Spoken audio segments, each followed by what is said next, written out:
File, Open. There's the path. Users, public documents, knowledge base software, Civil Designer 8.5, survey symbols. Now I need to mention that you've got to be very careful if you want to go and make changes to your surveyed symbols. It may be a good idea to make a backup of this file. I'm going to go and open it. Some of these symbols come standard within Civil Designer. Now if you want to go and create your own symbols, there's a couple of things to take note of. I've gone and highlighted the information I want to share with you at the moment. So you want to draw your new blocks in a scale of millimeters. The color entity should be set to by block. You can use tools, create block, that's in your CAD module to create your own blocks. And then the point symbol will be inserted at the block's defined hook point. And I'll show you how you go about creating that. Taking a look at the actual symbols, if I were to go and right click and select render view, now they do look 2D at the moment, but if we were to go and change the perspective, you can see what I've done over here. So I've either gone and created my own symbols here on the left hand side, or I've downloaded them off the internet. I've used a lot of symbols from our roads module. So here you can see the signboards. And then I've also taken our stormwater lids and included them inside the symbol files. Exiting the render view. And then I quickly show you how you can go about creating a very basic symbol. Going to the CAD mode, selecting File, New. Going to my drawing settings, selecting my drawing units as millimeters, making it a scale of 1:1, Cartesian. In order for you to be able to change the pen colors of your symbols, you can go and select the by block option.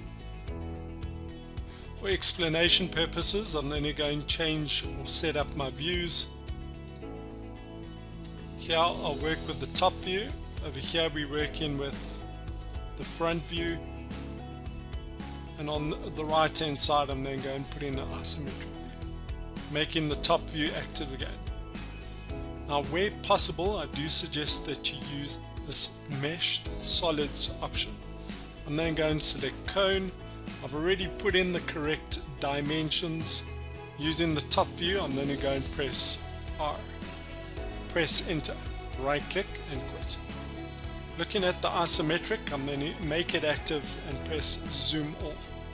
So already we've got the cone, I want to go and give it a base. Going to the top view again, I can go back to draw, mesh solids and put in a box. Specify where you want this box. I'm using that X where my cursor is positioned, so I press X on the keyboard again and enter. Press escape. Show you what it looks like in a 3D view, so I'm there, right click and select render.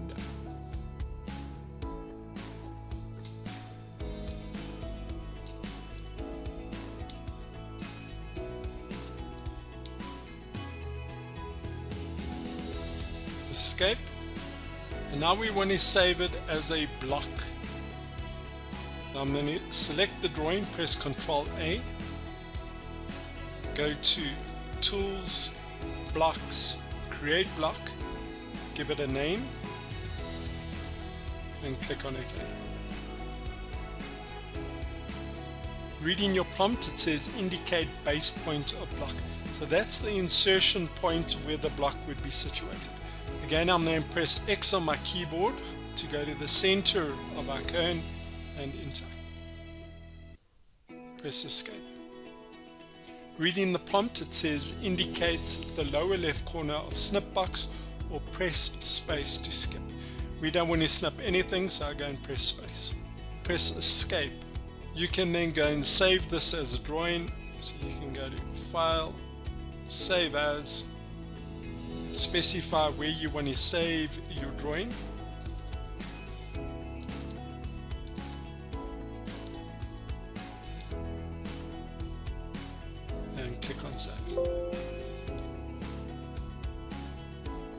If you go back to your survey symbols, you can go to Tools, Blocks, Block Manager, and then you could go and load that symbol.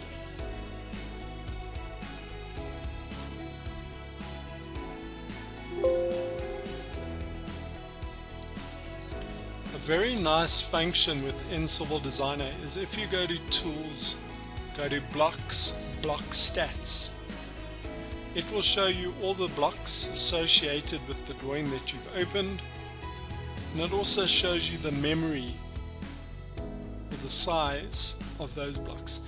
And this is vitally important.